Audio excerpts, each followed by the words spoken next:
I want to welcome you all to Unity Spiritual Center.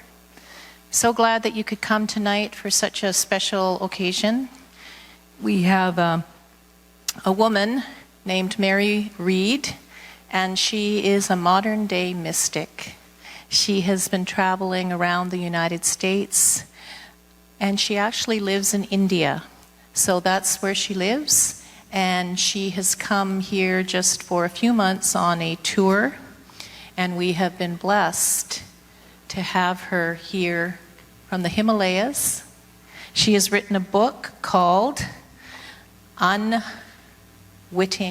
Mystic. And without further ado, I would like to welcome Mary Reed. Thank you. Thank you very kindly. Thank you. Thank you for that introduction. Thank you for the making this possible for me to be here. I want to start off with saying, well, I'm very happy that you still let Americans come into your country. That's really nice of you. I appreciate it.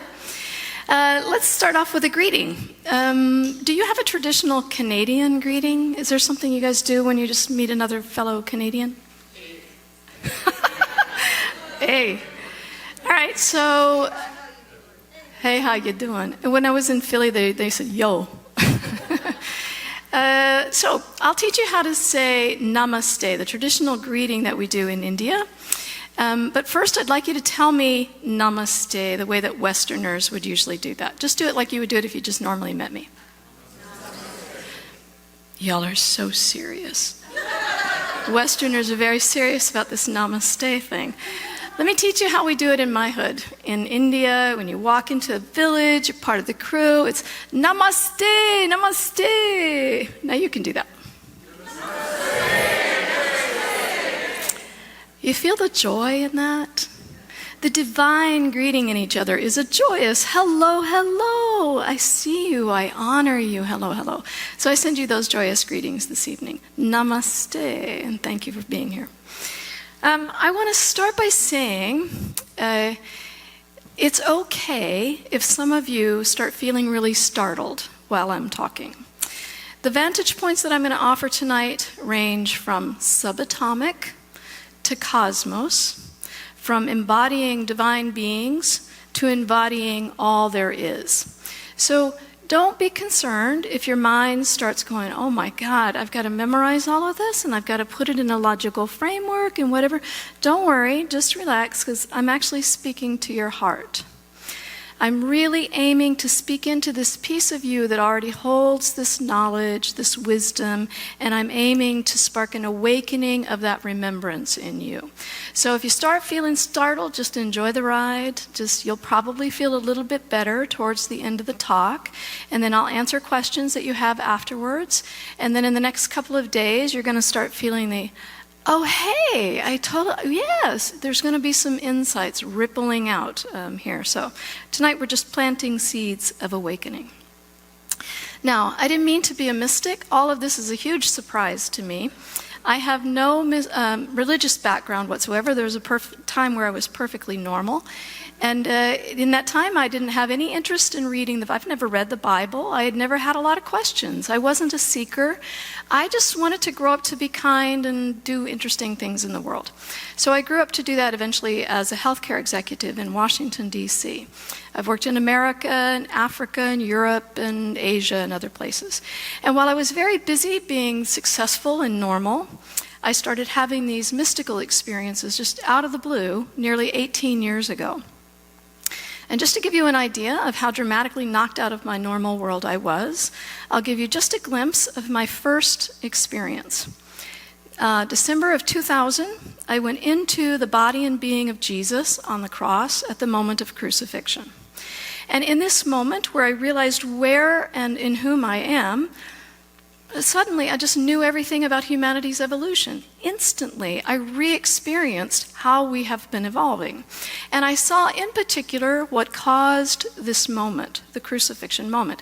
And in my experience, it wasn't what I had always heard as a kid, that there was betrayal by a disciple, and then there were some people in power who felt threatened by Jesus and all of that.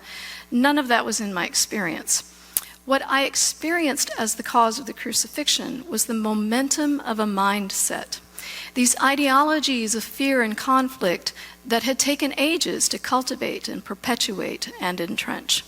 These ideologies of fear and conflict had thrived in the moralizing, domineering egos ruling religion and politics, and in the subservient masses that believed they were at their mercy.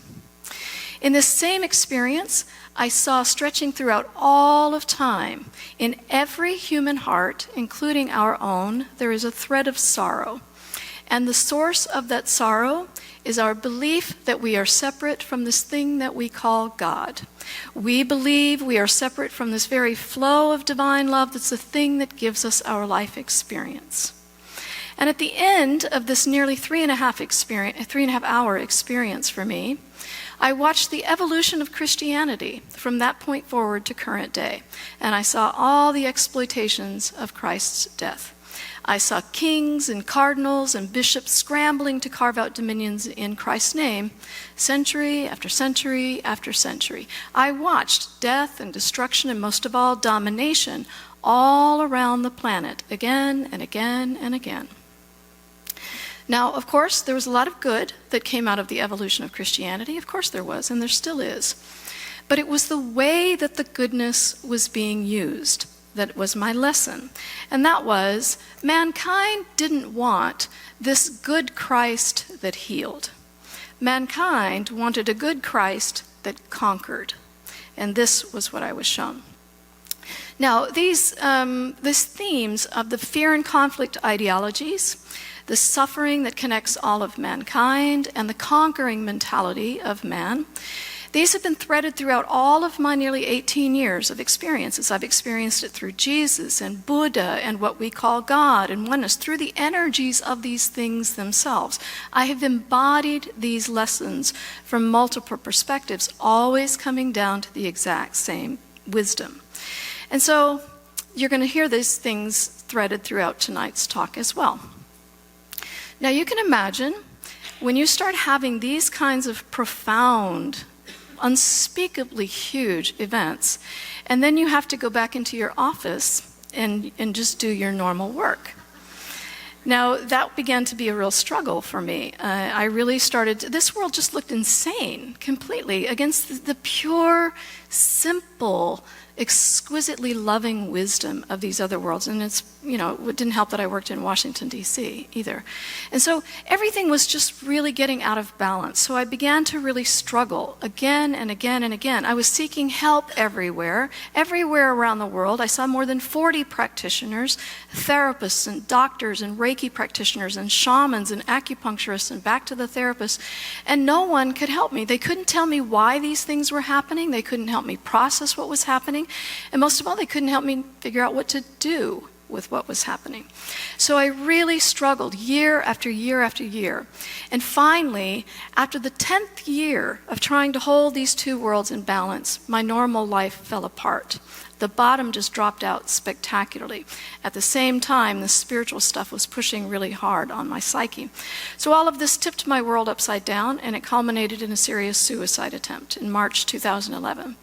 And when I woke up from that failed attempt, 2 days after I did it, I still woke up in the same two worlds that I went to sleep in, still couldn't figure out what to do. So it was only then, March 25th of 2011, I finally just quit. I finally just surrendered in the most supreme way possible. And I literally said, you can see I don't have any idea what I'm doing. If there's something you need me to do, everybody, somebody's going to have to lead the way. I can't be the project manager for my life anymore. I quit. And immediately, all the doors just started flying open.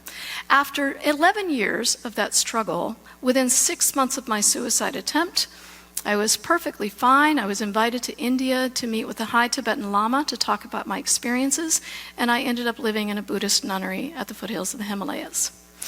And so the whole story, all of the details of that journey, is the basis of my book, Unwitting Mystic, and I'll be signing after that.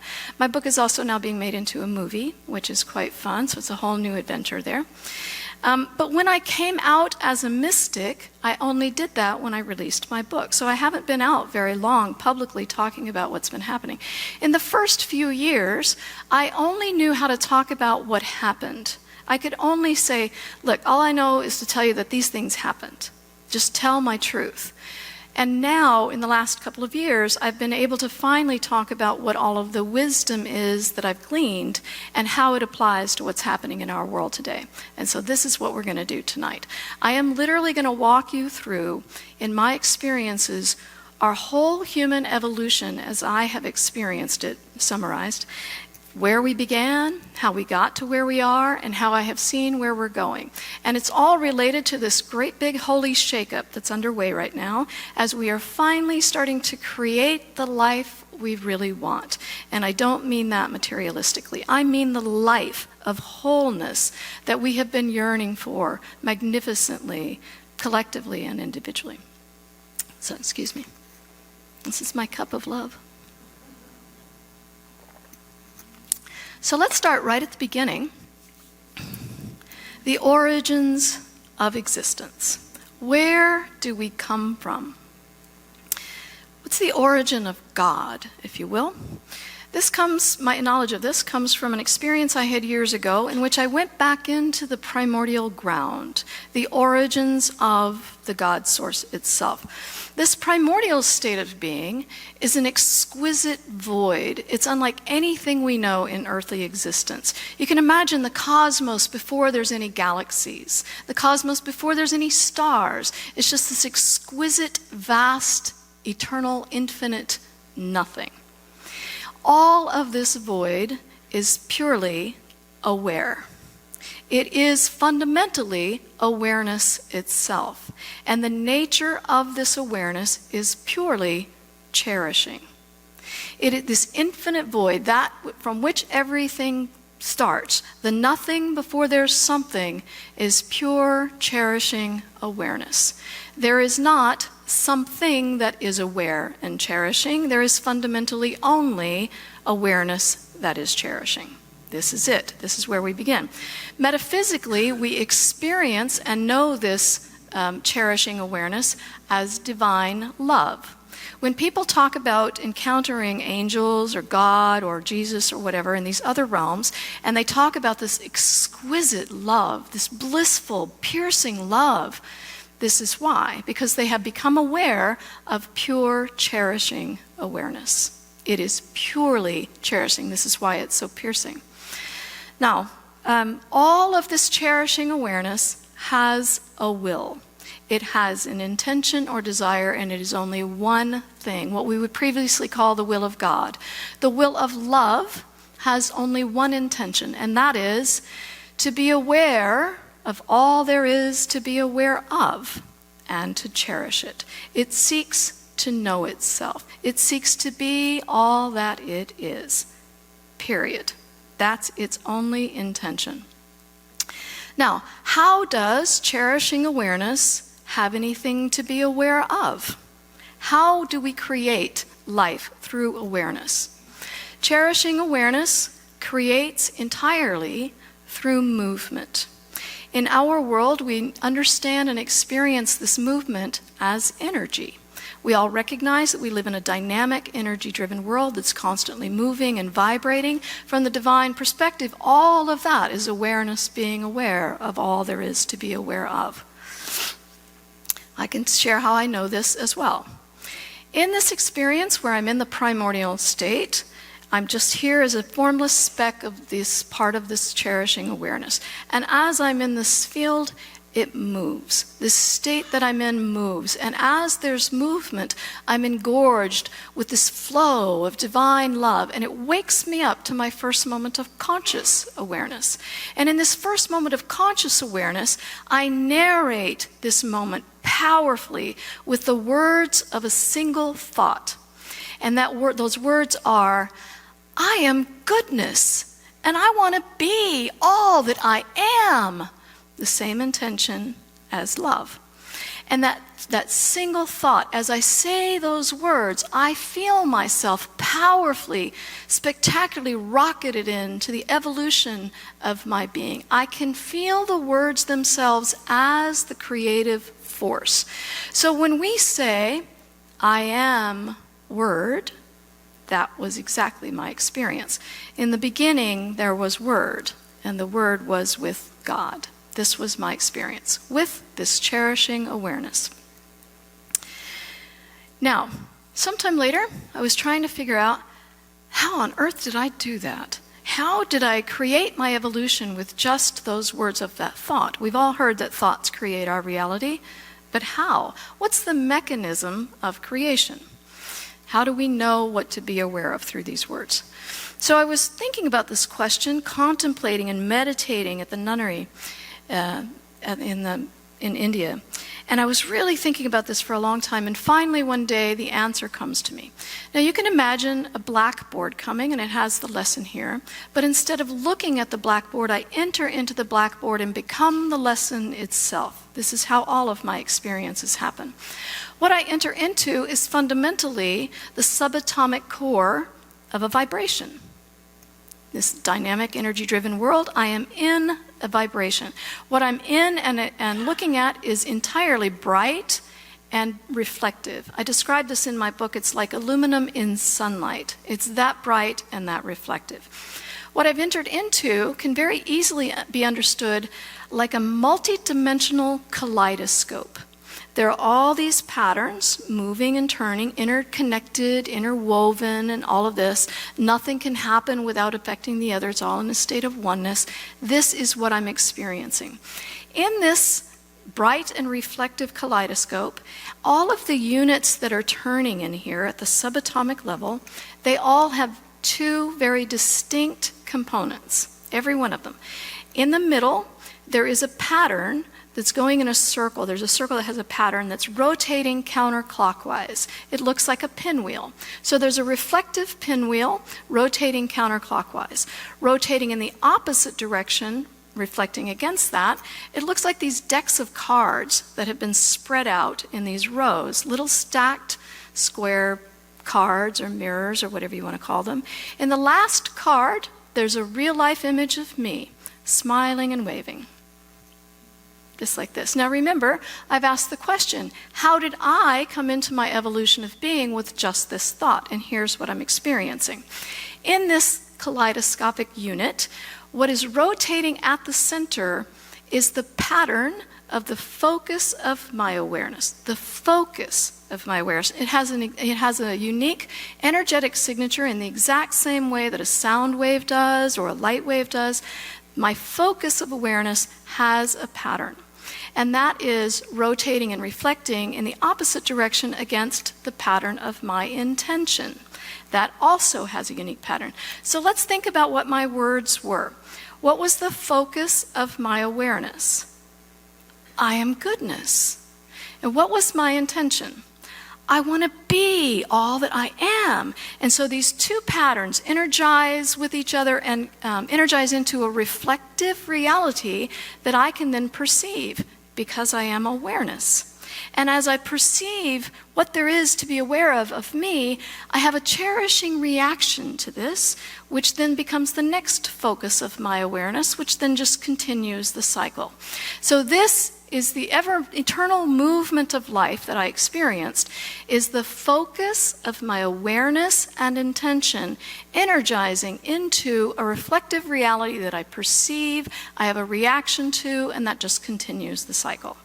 Now, reaction, note here, is an integral part of the creative cycle. I'm going to come back to this several times. Now, is right about now when you're feeling startled? Yeah. All of this awareness, this cherishing awareness, moving and reflecting and reacting, is what we experience and know as the creation of and the living of life. From the divine perspective, all of this life is entirely equal and free and unconditionally accepted and in a state of oneness. and we can easily understand why that would be. All of life is entirely equal because awareness can't judge. There's no such thing as good or bad awareness. There's just awareness. There's not right or wrong awareness. It's just aware. All of life is entirely free because awareness can't oppress or resist. It's just aware.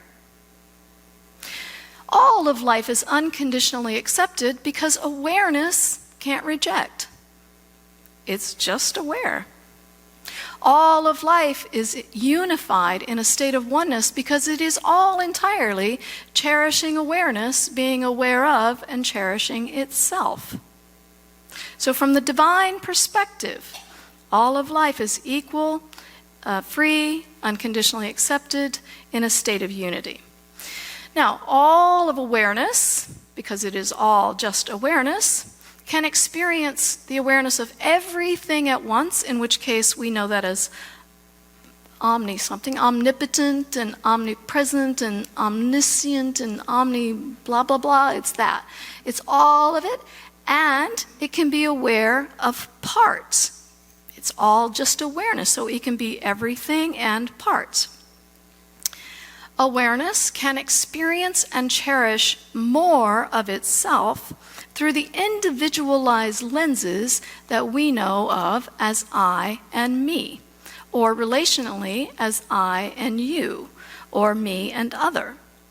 And you can clearly understand how brilliant this is, because in this moment, if there are 7 billion people in our world, in every single moment of life, there are 7 billion different perspectives to be aware of, in every single moment. That's just the humans. And then you have animals, and you have the ocean and trees, and all of these different lenses of awareness, of possibility, of that which we can be aware of and cherish. It's a brilliant plan. And all of it is cherished. Now, in the same way that awareness can be aware of form or whatever, awareness can also be aware of concepts. Ways to frame the aboutness of what it's aware of. So we can be aware of an apple and have an infinite number of conceptual beliefs about the apple.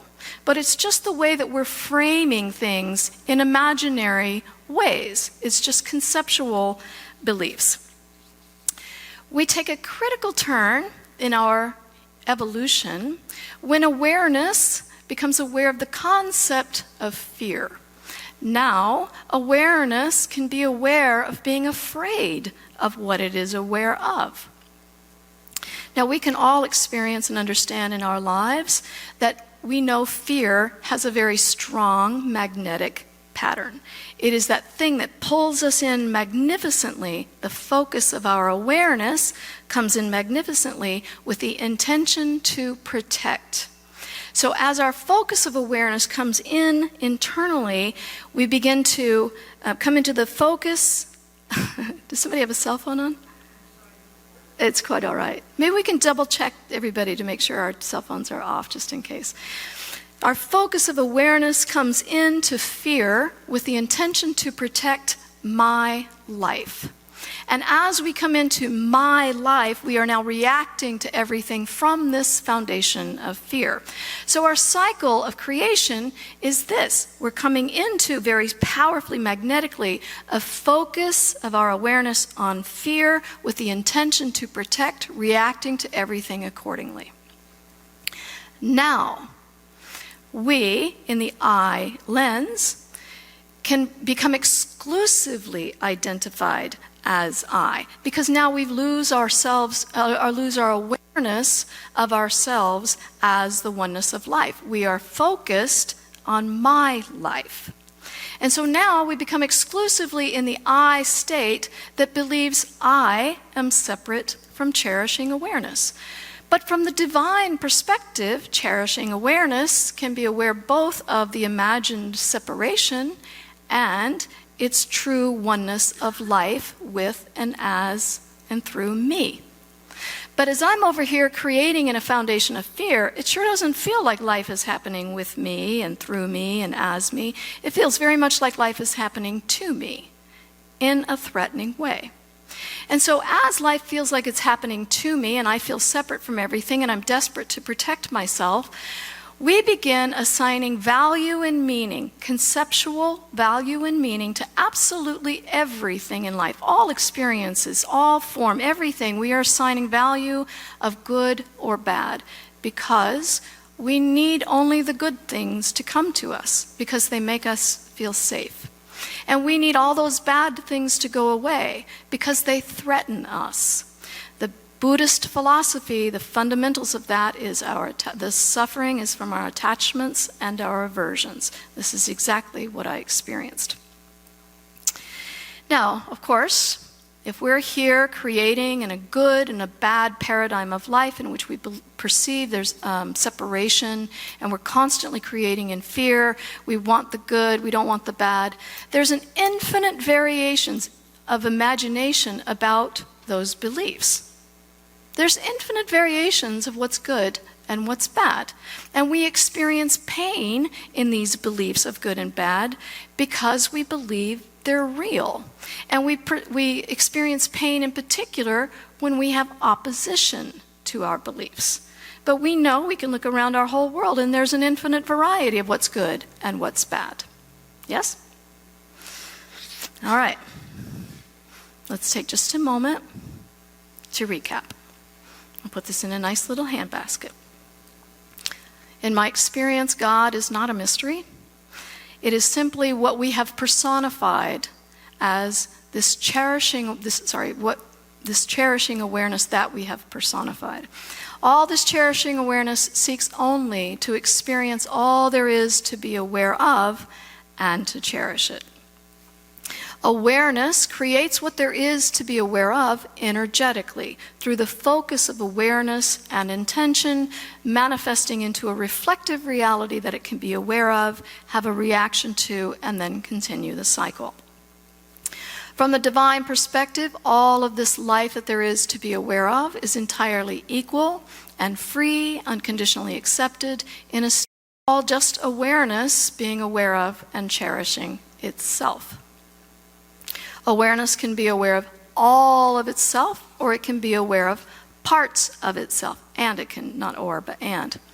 We are that part of awareness that is identified solely as an I that is creating in fear in a separation paradigm that believes there's such a thing as good and bad, as oppression and resistance, as rejection and separation. And we experience pain in these beliefs because we believe those beliefs are real. And part of this pain comes from the fact that these are directly the opposite of our true divine nature. Okay? Now, what keeps us stuck in this loop of fear-based suffering? Why can't we get out of it? The answer to this came from a metaphysical experience, a huge experience I had in April of 2016 at the nunnery. When I had this experience, all of divine presence was working with me. Literally, the cosmos was filled with divine presence. And all of this presence says to me, this is the work of the universe. There's this work, and all other work falls away. So I want to walk you through this very carefully. This is a very important thing to understand. This event became the basis of my whole 2016 tour, which was huge. And I built that tour around a single question. And the question was, if love is all we need, if love is all there is, then why hasn't love ever been enough to make our suffering go away? The answer to that question is that from a separation paradigm, in our separation consciousness, when we say love, with regards to suffering, for all of that stuff we want to heal away, what we actually mean, the truth of our word, the focus of our awareness and intention is actually rejection. In this experience that I had, I encountered the fundamental block in humanity, this illusory block that all of humanity lives in. I experienced it in myself and in the entire cosmos. And this block consists of only two things: our firm belief that we are separate from divine love and our constant crying out for union with divine love. In this experience, I watched us once again build our whole entire reality from the ground up using the good trumps bad paradigm. I watched us label everything. I watched us use it like building blocks and building our whole reality. Using that good, then labeling something bad, and then having the good make it go away, make it go away, make it go away. This conquering mentality. I watched us do this over and over, and we all know that we built our reality like this because we all love the story of good trumps bad. Do we not? It's the classic hero's story. It's the classic human story. We have a protagonist and an antagonist, and we have a required conflict arc. All of our books, all of our movies, this is the formula. Religious stories, the mythologies, it's all a battle. It's got the good and the bad. Think about the classic hero story. You have the good guy, and you have this threat. And there's this threat just getting bigger and bigger and bigger, and oh my God, what's going to happen? And then the good comes in, and it conquers it, it makes it go away. And then we all feel better. Our fear feels safe. This is what we think gives us pride and courage and inspiration and hope. We love it when karma comes around to bite the bad guy. We love it when romance makes loneliness go away. We love it when intellect does away with the ignorance. We love it when that moral good conquers the immoral evil. We love the Disney model of life. These are not stories created in foundations of love, and we know this because they all have conflict arcs in them. There is a good and a bad concept built right into these paradigms, into these stories. What we've never understood in this story paradigm of living the good trumps bad is that all the bad on that good trumps bad side of the equation, every single bit of it is only pain. It is different iterations of pain. And we have determined that pain is the thing that should be rejected. We want that pain to go away. In my experience, I saw very clearly all of this pain, everything on that bad side of the equation, is all that foundation of sorrow that connects every human heart, because all of that sorrow is our belief that we are separate from God, and that pain is our the divine love. And all of that pain is our cries for union with that which we believe we're separate from. And in our good trumps bad paradigm, that's what we reject, is our cries for union, because we're rejecting the pain that's an expression of that belief that we're separate. You see? This love that we believe we're separate from is the exact opposite of what we believe, what we're doing with love. It's the opposite of rejection. So when we say love, by trying to use the good to conquer the bad, all we're doing is creating more pain. This is the cycle that we're stuck in. We are rejecting our cries, creating more cries. Rejecting our pain, creating more pain. This is the loop that we're stuck in a good trumps bad paradigm. And all of this is simply a loop of self-rejection. We are trying to make one thing, one part of us that we've labeled good, make another part of us that we've labeled bad go away. And all we're doing is trying to make one part of our awareness, make another part of our awareness go away. And you'll notice that we can't. That bad hasn't gone anywhere. Nothing that you see in our world today that we label bad just started. It's always been here because we cannot use this model. So ultimately, this block that we live in is like a soap bubble. Once you pierce the boundaries of that block, you realize it was just an illusion. And what remains is simply the awareness of all that is. That is our alignment with our own nature. alignment with divine love. All of us know, fundamentally, we can never answer our cries for union with a state of being in which all of life is allowed to be equal and free and accepted and in a state of oneness, while we're stuck in this loop of rejecting and creating and rejecting and creating, rejecting our pain. And we know this because you can look at our history, our whole history. Even today, you can see that in response to the truth of the pain that we keep creating through the cycles of our creations, we keep passionately, compassionately trying to make that pain go away using a false label of love, with that good conquering the bad. And we can't. We can't compassionately legislate it away. We can't compassionately vote it away or resist it away or hate it away or shoot it away. We can't make any of that go away using a false label of love. This good-based, good-only based love can't make the awareness of pain go away because it's the very thing that's creating it. This is our loop of suffering that we're stuck in. So now the question is, how do we get out of the loop? How do we break this cycle? And it's really very simple. Since reaction is an integral part to the creative process, our next creations, that which we're aware of next, depends entirely on our reaction to what we've already created. What we're aware of next depends on what our reaction is to what we're aware of already.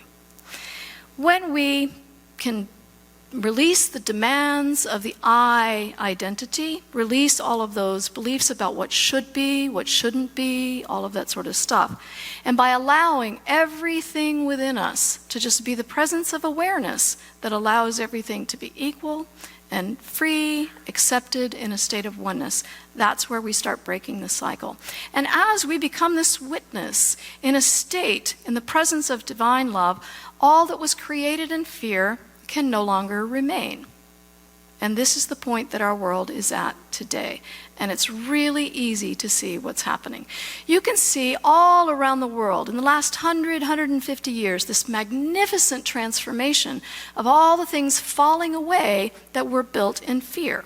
Especially easy to see in the falling away of our expectations and rules and roles around gender, around race, around class and religion and caste and all of these other separating, unequal, oppressive categories of life. It's been falling away at rocket speed relative to what we've been for eons. And in the same time frame, you can see easily all around our world the rising up of the evidence of the presence in our awareness of the presence of divine love, the qualities of divine love becoming evident in our awareness. It's very easy to see all around the planet these massive movements towards equality.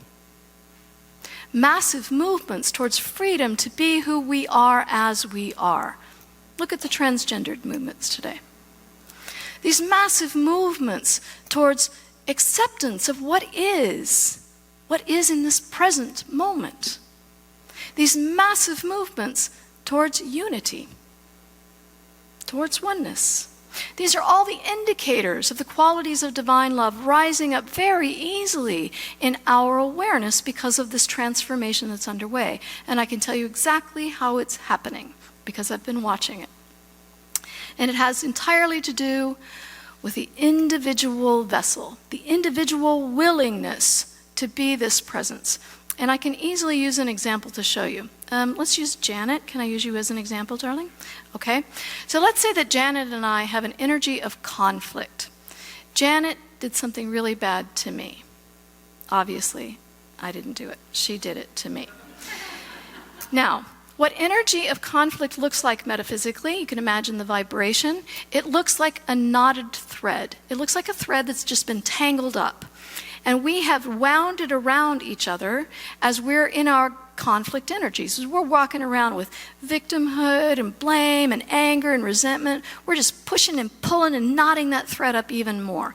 And I'm on my end of the world taking these little subsidiary threads of conflict and I'm wrapping it around everybody that I'm talking to about this situation, about, oh my God, you wouldn't believe how awful Janet has been. Poor me, poor me. And then Janet's on her end doing exactly the same thing, taking her subsidiary threads and talking about that holy woman Mary that isn't so holy. And then she's going around and around and around. And now we're all wound up in these magnificent tangles of conflict energy. We're really bound up in these energies. From a planetary perspective, this is what our history looks like. And we can all feel this. We know that we've been bound up in these magnificent conflict energies, these tangles of conflict between and within us. As you can imagine, that doesn't vibrate very high. That kaleidoscope cannot turn very well all knotted up.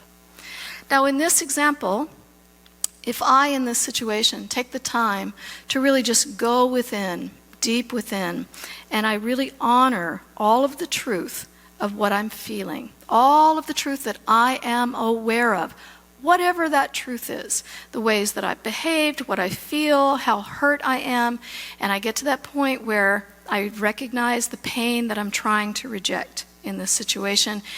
And I get to that point where I just allow it all to be in this state of just pure awareness here, in a state of equality and freedom, unconditional acceptance, in a state of unity and oneness with all that I am. We know that state as pure forgiveness.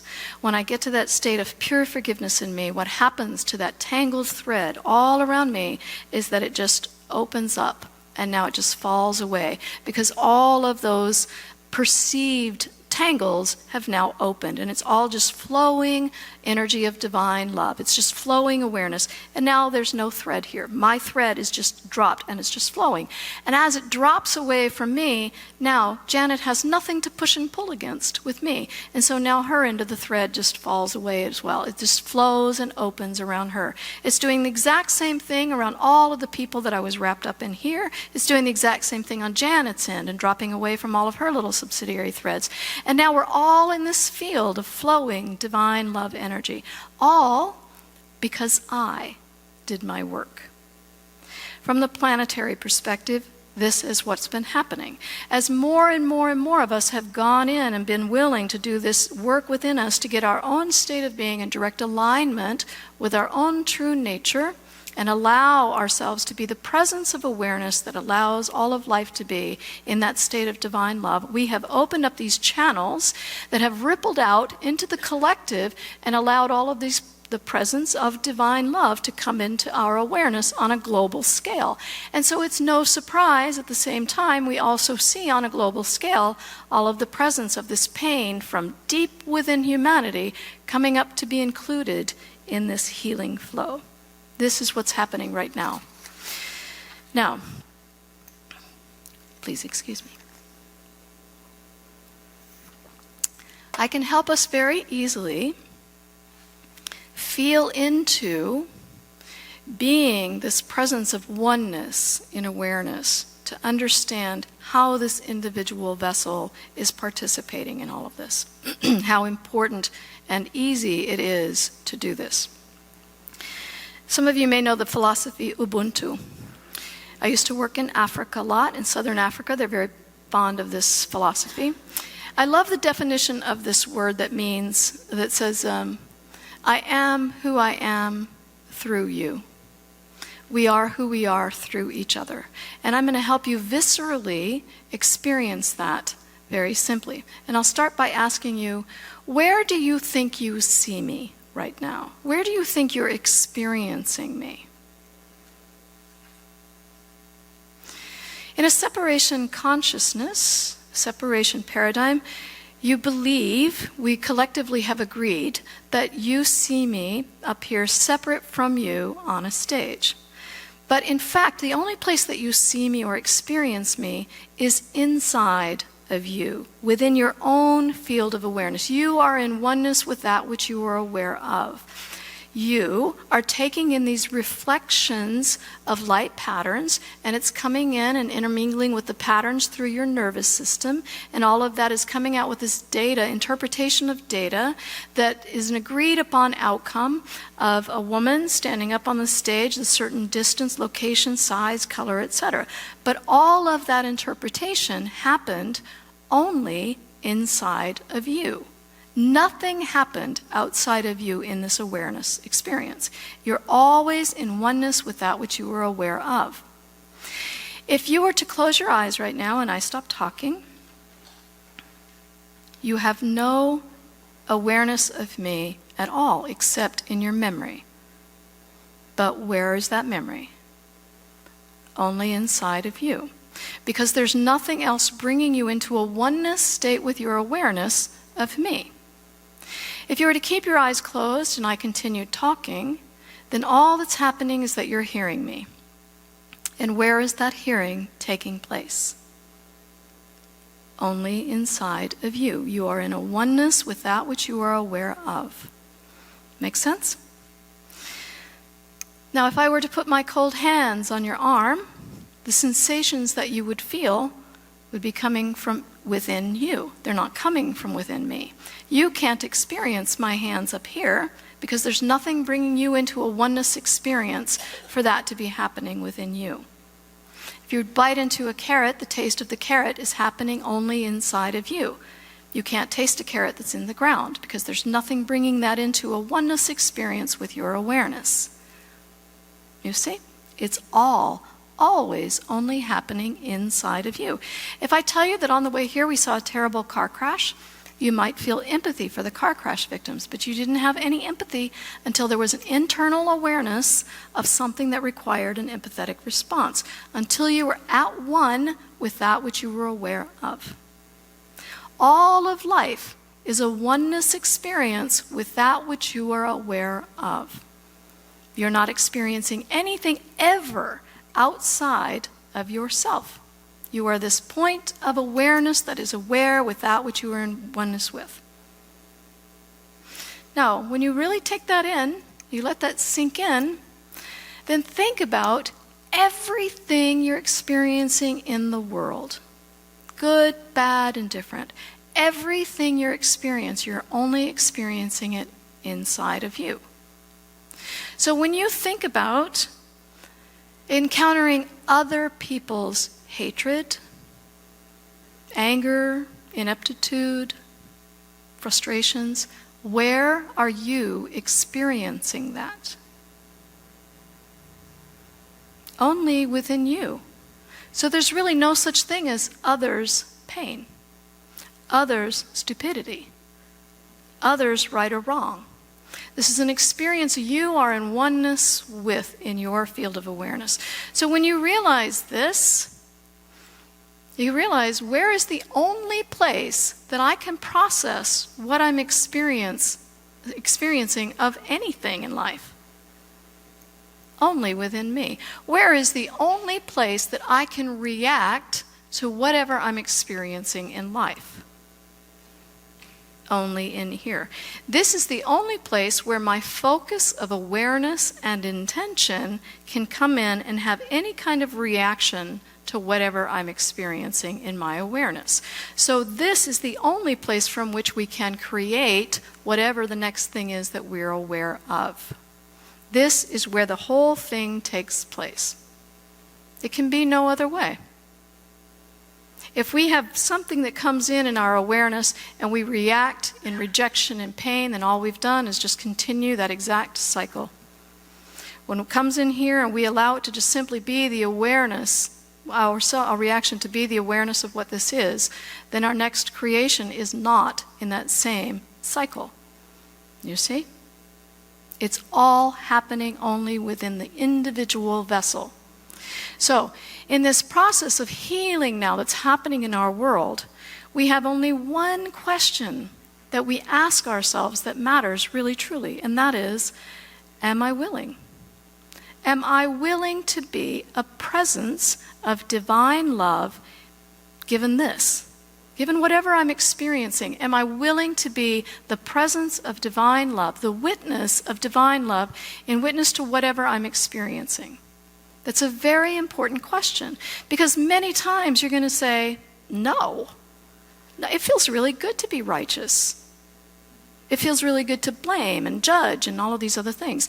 And when you say, honestly, no, I'm not willing to just allow this to be, then you can go just a step deeper and look for the pain that you're trying to reject in this process. And you're going to find all of this awareness coming up about what's inside of you.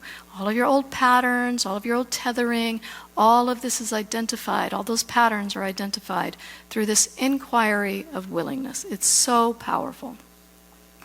So all of this is just leading to say again, to reiterate, that the individual willingness is the key to all of this healing that's happening in our world. So I've walked us through where, in my experience, we started, how we got to where we are, what created this cycle of the loop of suffering, and how to break this cycle. And now I'm going to tell you what I have experienced about where we're going. And this was a very recent experience, just about a month ago, in which I saw exactly what's happening with all of humanity's consciousness right now. And it was really powerful. As we all know, in the last couple of years, I think you would agree, we've had a lot of fracturing in our reality. There's been a lot of chaos around, and for those of us especially that are American, there's been a lot of PTSD in trying to manage all that's going on. But around the globe, what's happening right now is that humanity's consciousness is starting to settle in and accelerate magnificently towards and integrating into a unitive consciousness, a unitive state of awareness by experiencing more awareness of our oneness with and through each other. This is exactly what's happening. When I experienced this event, the first thing I saw was how completely overwhelmed humanity has felt. The whole consciousness was feeling incredibly inadequate and overwhelmed. And I experienced it very much like a bucket sitting at the edge of the ocean, feeling entirely overwhelmed at all that has to be fixed and done in order to experience the vastness of all of this ocean in its little bucket. But the simple truth is, all that we're integrating into this place that we're at now is simply more and more of our actual awareness that we are already the vastness of oneness. This is exactly what's happening in humanity's place right now. And as I experienced this, I saw very clearly how so much of our language keeps us tethered to this separation consciousness, and especially our spiritual work in particular, because these words and the ways that we framed things were things to support us in a separation consciousness. And so all of this now is going to start shifting and falling away as we are accelerating towards a unitive consciousness. And I can give you a very simple example. People talk now about ascending through dimensions, that we're in this time of humanity's ascension. Well, let's just take a look at that model. People talk about that we're in this third dimension and we're accelerating into or ascending into a fifth dimension reality. Well, the fifth dimension would inherently be able to be aware of the first, the second, the third, the fourth, and the fifth. Could experience all of that. But the third dimension supposedly cannot experience this because it's not aware of these things, right? Do you see inherently in this the separation ideology? It's inherent in the work itself. Now imagine the trillionth dimension. The trillionth dimension can experience and be aware of all of these other dimensions, but this little old third dimension, there's no way that it can experience all of this other stuff. This is the scale. This canyon that divides the third and the trillionth dimension is the scale of humanity's sense of inadequacy and feeling so overwhelmed at all that has to be done and figured out in order to experience just a little bit of this canyon. This is our scale, but in fact, this is the true scale of what we are. This is the true scale of our true capabilities. So the bridging of the gap from the third dimension to the trillionth is simply waking up to the realization that we're already all of this. So dropping the illusion that we're stuck in a third dimension. Piercing that block. We are already all of this. As we are, you know what I can also say, in my experiences, this is why I can experience all of these things. I am this cherishing awareness. I embody all that's in this canyon, whether it is everything or parts of it, Jesus, Buddha, etc. This moment right here, I already am all this canyon. All of us are like this. I'm no different than all of you. I simply have become aware of what's really true. Now, in integrating into this unitive consciousness, as we begin to drop the old language and the old frameworks, the ways we're doing our work, we will also drop many of our models that keep us in this separation consciousness that we've had for a really, really long time, including the model of seeking something outside of ourselves to give us wisdom. Because we seek the wisdom outside of ourselves from those we revere, that we think they're special or they've done something different that we don't have. Jesus and Buddha and doctrine and gurus and teachers and all of these sorts of things. Historically, they're supposed to framework to figure out what we have to do in order to get in that canyon and experience it through the various lenses of Christ consciousness, Buddha nature, angelic light, etc.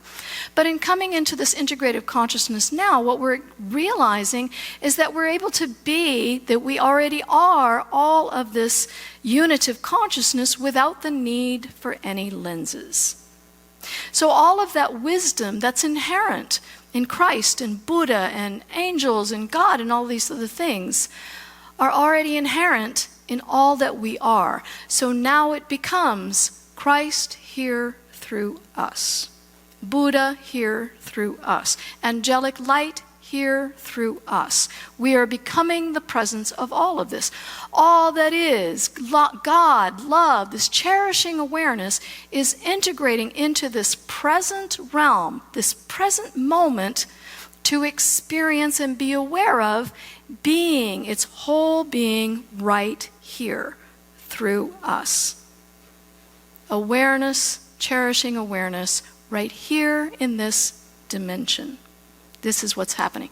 So our surrender now is to this unitive awareness within. We are no longer going to be that which is given the wisdom. We are becoming the wisdom that is given. We are no longer going to be that which is crying out for an answer. We are becoming that which we've been crying out for. This is exactly what's accelerating in humanity's consciousness right this moment. Now, in this integrating process,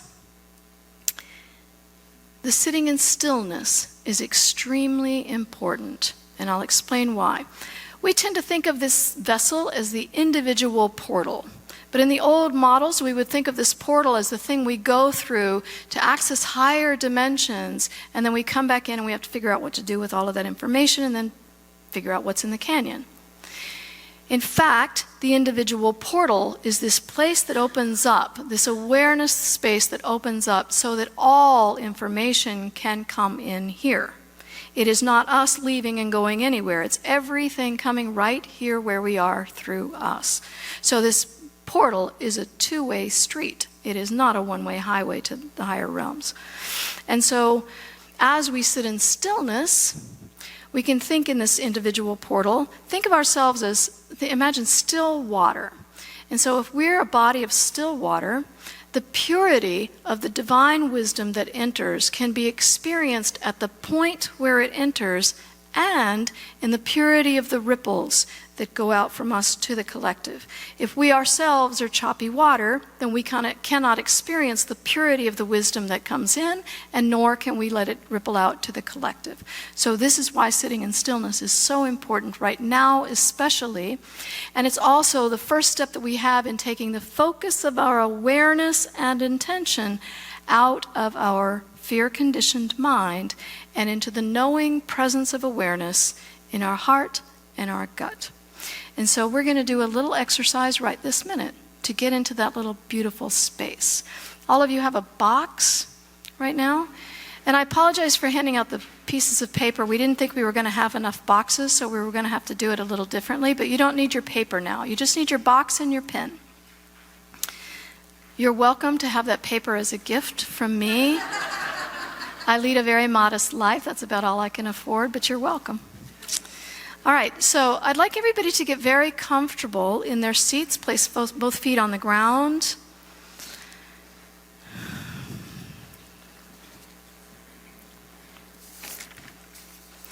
Now, take your pen, and on the top of your box, the very top, the big part on top, I would like you to write in big letters your name, apostrophe S, and the word mind, M-I-N-D. So my box would say Mary's Mind. Write it really big so that when you look at your box, you can remember that that's what it says. I want to remind everybody again, we're going to do a meditation here in a second, so please, please, please make sure your cell phones are off.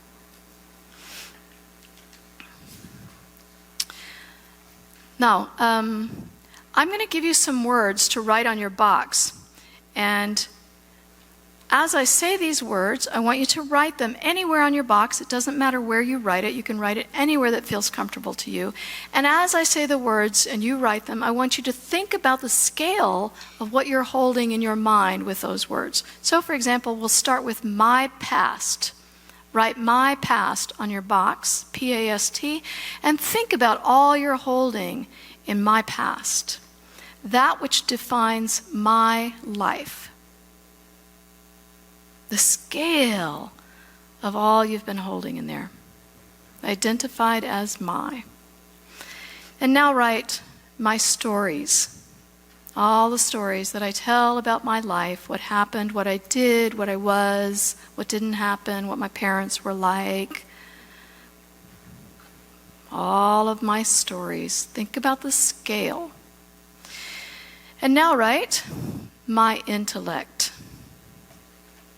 All of the scale of the things that I know, the ways that I frame what I am aware of, my intellect. No one else has my intellect. Now write my beliefs. You might write this one pretty big. All the things that I'm firmly in belief of.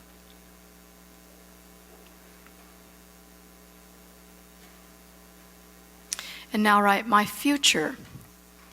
These are my hopes, my dreams, my plans. And now write my pride. All the things that I'm quite proud of, or maybe I'm lacking in it, whatever it is about my pride. And now write fear. All of the scale of fear that I hold in my identity. And now write judgment. All that which I judge, right or wrong, good or bad, lesser than, more than. Write opinions. My opinions alone.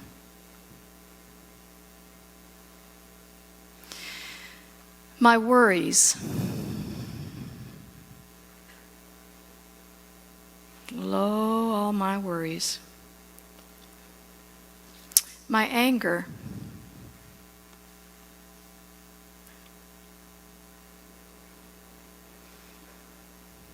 Blame.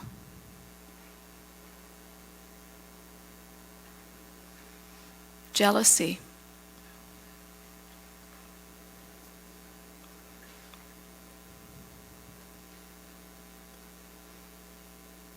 Doubt.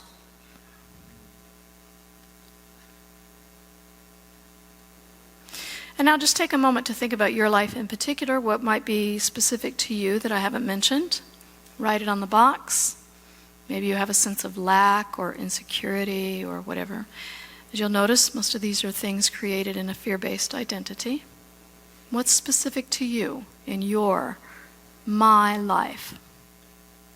These are the things that really you identify as you. These are classically the things we tell people about, that's me. Or we tell ourselves that this is who I am.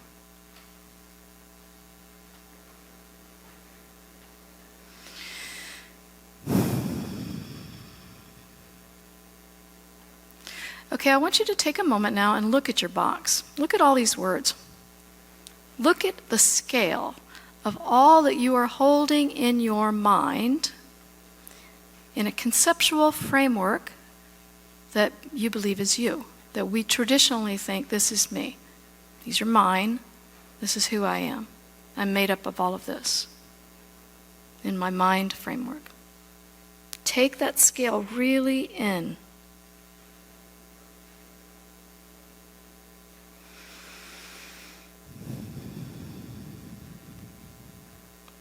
Now I want you to open your box, both feet on the floor, and I want you to place that box just on your lap. Open it, and I want you to hold on to it in a place where you can't drop it, because we're going to go into a meditation and I don't want it sliding off from you. So hold on to it, open, any way you want. I want you to just relax now. Close your eyes. Just start bringing your awareness very gently in. I want you to start thinking about everything that, or realizing everything you can feel in this room, all that you're aware of. The temperature here. How the seat feels against your body. The sound of my voice. Just let it all fall into you. Let it just soak in. Join with your breath.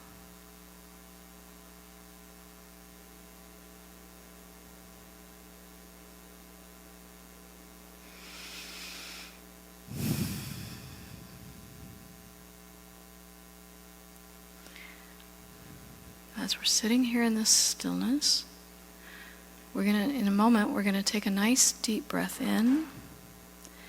And as we take a nice deep breath in, we're going to become aware of everything that is in and around our head. The space where we usually think this is where everything in our mind is. And when we do that, as we breathe out, we're just going to breathe out all that we're holding in our mind down into the box like grains of sand. And so now let's take a nice deep breath in. Latch on to all that you can feel in and around your mind. Take a good firm hold of it, and now just breathe it out.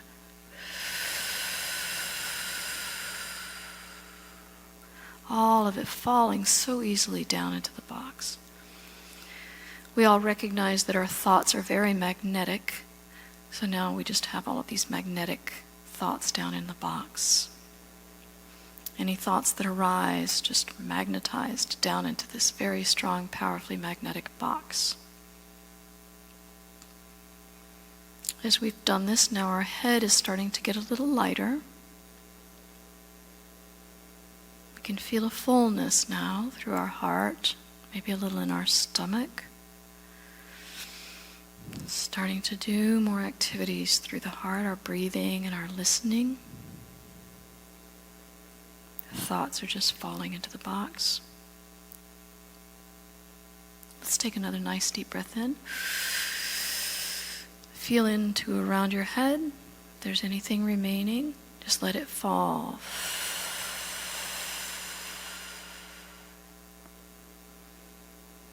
A nice lightness happening in our head now. A nice fullness growing in our heart and our stomach.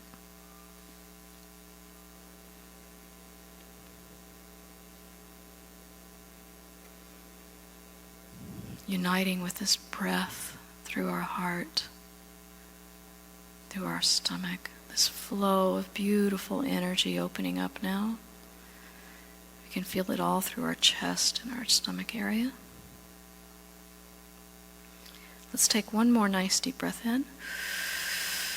See if there's anything remaining in our mind, and just let it fall. Now our head is so light, we can just consider that we have no head. Everything is happening now through our heart and our stomach. This is where we hear. This is where we breathe. This is where we are aware. Any thoughts are just falling easily down into the box. Uniting with this breath and the fullness of our heart. As we are here fully in this expanded heart space, we can easily recognize that there is still a sense of I that is here. Even though we have breathed out all the conceptual identity markers, we still have a sense that there's an I here. Staying united through breath with this openness, all thoughts falling into the box. We realize that we cannot tell in this space where we begin.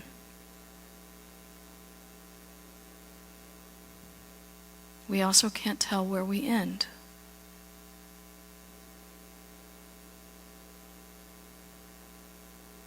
We also can't tell where our neighbor begins or ends. We realize in this space that we're united with in our breath that we cannot separate ourselves from this space.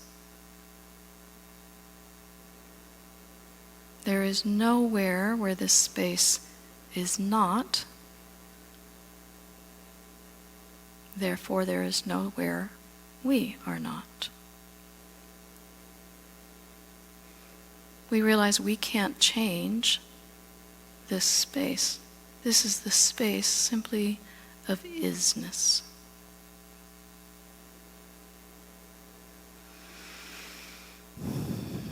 We see very clearly there's no religion here. There's no moral good or bad. There simply is. There's an obvious sense of an interconnectedness, a fabric quality to this space, all in a state of oneness. All of this presence equal, free to be as it is right now, unconditionally accepted in this state of oneness. We can understand in this beautiful expansive space that any wisdom that arises from this space would be pure, nothing obstructing it. And any wisdom that arises in this pure state would inherently have the best interest of all at its core. No wisdom that arises in this state could benefit only a single being. It is for the benefit of all. There are no beliefs here. This is not a construct that we're experiencing. It simply is.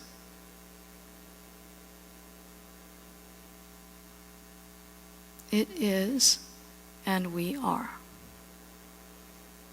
Awareness, aware of being aware.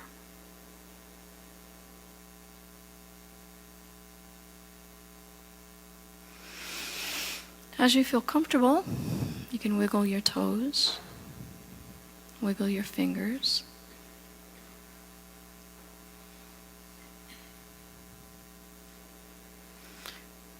Pay close attention to your breath. Bring your breath up a little higher in your body.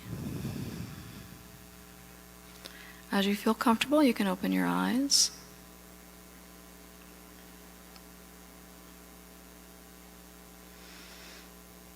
As you open your eyes and you begin to look around, you're aware of me, you're aware of where you are. You realize immediately there's a sense of this other awareness slipping away. Now, your focus of awareness is sharply here. Might be a little lingering in the other, but you can see how easily we condition ourselves not to be aware of this deeper state. It's very simple. So this box exercise is a really good way to teach our memory of this awareness to keep coming up. As we use this box exercise 5 minutes, 3 times a day, stand in that state of full awareness, hold on to it for as long as we can, as we come out of our awareness and go do a simple task. Brush our teeth, make our coffee, trying to hold on to that sense of awareness, being aware of that which we are aware of. This is a very simple exercise. Now I'd like you to take your box, close it, and I want you to hold it against your heart.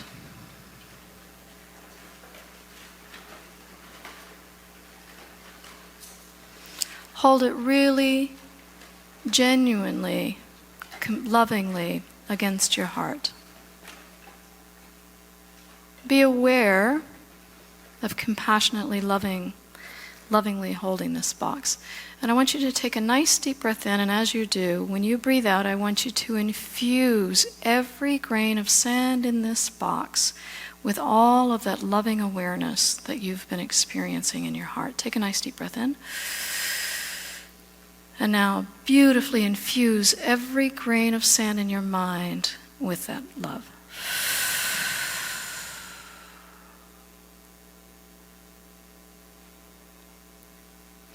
Our goal is never to do away with our mind. Our goal is to love everything that is in our mind. We are seeking for our mind not to go away, but our mind to be in partnership with all of us. For our mind finally to be in service to divine love. We have been living the other way around, in service to our mind. And so now, very simply, we're turning it around. Okay, you can put your boxes down now. I really encourage you to sit with this exercise literally 5 minutes, 3 times a day. Start with it first thing in the morning, do it at lunchtime, do it in the evening. As you condition this, just slowly, it's very easy for it to become habit. We have simply conditioned ourselves out of it. Now, I'll wrap up here by saying, in all of my 18 years, everything I've ever experienced metaphysically has been exquisitely beautiful. I know for certain that we are in an extraordinary time in our human evolution. For the first time in our entire history, our cries for union with divine love can be heard around the planet at the same time. We can all hear our cries at the same time for the first time in history. And we have every option for how we respond to those cries. Every choice is available to us for how we respond to our cries for union with love. And so we just need to constantly ask ourselves, how am I showing up? How am I showing up in this moment? What is the truth of the focus of my awareness and intention? What are my words with God in this moment? Am I showing up from the conceptual I of my mind in fear and judgment and blame, according to my history of how things should or shouldn't be? Is this what I want to do? Or am I showing up in the state of allowing the presence of divine love to be here through me? The state of allowing myself to be aware of all of this in a state of equality and freedom, acceptance, and unity. If I can't get into the state of this unitive consciousness, this unitive awareness, can my word at least be willing? I'm willing for the way to be revealed within me. It's that simple, I promise. I'll leave you with just a little bit of homework. The first piece of homework is, by all means, sit in stillness of awareness within you. It's really important right now. Relax your I identity. Just relax. Take some time and do this. It is incredibly important right now in our time of accelerating. Second, sit still and honestly in the inquiry of willingness. Am I really willing? Am I really willing in my life to be a presence of divine love? Thirdly, and most importantly probably, do in your life, every day, every minute, whatever brings you joy. Because joy, being in the state of joy, is that natural state of being in a cherishing awareness of that which you're aware of. Do what brings you joy, whatever you feel joyful in doing. And fourth, I say this in particular to people who gather others together, whether it's at home or work or spiritually or whatever. I encourage you, this is a very important time for us to gather together in a new common intention. I was having dinner earlier and we were talking about people gathering with the intention to study a doctrine or do something according to old separation paradigms. Gather people together with a new common intention to explore in union in a new way, to find our words with God together, to joyfully explore what's really happening in the world, to be able to respond and create anew with and through and as each other. Ubuntu. And lastly, I would love for all of you to walk out the door tonight, to wake up in the morning, to constantly try to help yourself simply feel the awareness that you are. Feel the awareness of being aware. It is really that simple. What are you doing in that moment? You're being aware. You're being aware that you're being aware. So simply feel into that as you walk out the door tonight, as you wake up in the morning, as you can. Just try to remember to do that. As we experience everything and everyone as the presence of divine love, I am Word. I know that you are here exploring divine love's potential of all there is to be aware of in the same way I am. I honor you. I know you. I see you. I know that you are here exploring in the same way I am, but I don't know what you're here to explore. I don't know what you're here to teach or to learn or contribute, but I know that you're divine love because I am. And I'm right here in your awareness with you, in oneness with you tonight. So that is it. I thank you so much for the opportunity to bring this message for here today. All right, I thank you very much. Because I don't have a home anywhere in the world, I find my sense of rootedness and connection in the communities that invite me in. So I thank you for the nourishment that you've given me this evening, and I hope that my words have provided some sustenance for you as well. Namaste, Thank namaste. you, Mary. Mm-hmm.